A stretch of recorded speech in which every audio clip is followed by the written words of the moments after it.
Assalamualaikum dan selamat sejahtera. Kami pelajar kumpulan 2B ingin mengutarakan tajuk kajian kami Beban dan Tanggungjawab Undi 18. Tantangan seseorang tidak boleh diukur dari segi usia. Pendedahan kepada anak muda mengenai arena politik negara amatlah penting. Lebih-lebih lagi apabila gerakan undi 18 ini diperkenalkan. Kalangan muda mempunyai kuasa untuk menentukan hala tuju negara kerana suara anak muda lebih didengari. Oleh itu, perlulah digunakan dengan bijak dan berkesan. Objektif bagi kajian kami ada 3. Yang pertamanya adalah kami mengenal pasti pengetahuan dan kefahaman bagi pengundi berumur 18 tahun tentang dunia politik di dalam Malaysia. Yang kedua, kami mengenal pasti pendapat pengundi berumur 18 tahun tentang sistem demokrasi yang dijalankan di dalam pilihan raya di Malaysia.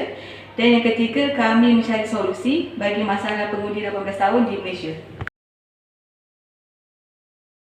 Hasil dapatan kami mendapati bahawa 31.3% pengundi berumur 18 tahun menghadapi kesukaran dalam membuat keputusan. Seterusnya, 43.8% responden percaya bahawa keputusan pengundi berumur 18 tahun ini dipengaruhi oleh faktor media sosial. Akhir sekali, 24.9% responden yakin bahawa pengundi berumur 18 tahun ini tidak memahami ilmu politik. Perbincangan yang kami perahi ialah kebanyakan responden percaya bahawa media sosial seperti TikTok, Instagram, Twitter dan Facebook mempengaruhi keputusan mengundi. Selain itu, terdapat sebanyak 37% responden percaya bahawa pengundi berumur 18 tahun ini masih tidak celik tentang ilmu politik di Malaysia kerana kurang pengetahuan dalam bidang ini. 40% responden setuju bahawa mereka mengalami kesukaran dalam membuat keputusan kerana keliru tentang pilihan yang harus dibuat tepat atau tidak. Solusi pertama kepada masalah yang dihadapi oleh pengundi 18 tahun ialah menggunakan media sosial sebagai platform rujukan politik yang bermanfaat. Golongan muda, khususnya remaja, banyak menggunakan media sosial dan kebanyakannya daripada mereka yakin bahawa media sosial ini mempunyai kelebihan dalam menyalurkan maklumat dengan lebih terperinci berbanding media konvensional. Oleh itu, pengundi 18 tahun haruslah sentiasa berwaspada dengan maklumat yang dikongsi dan tidak mudah terpengaruh dengan berita yang tidak benar. Solusi seterusnya ialah responden juga boleh melibatkan diri dalam proses mengundi. Sebagai contoh, mereka boleh mendaftarkan diri sendiri sebagai petugas pusat mengundi.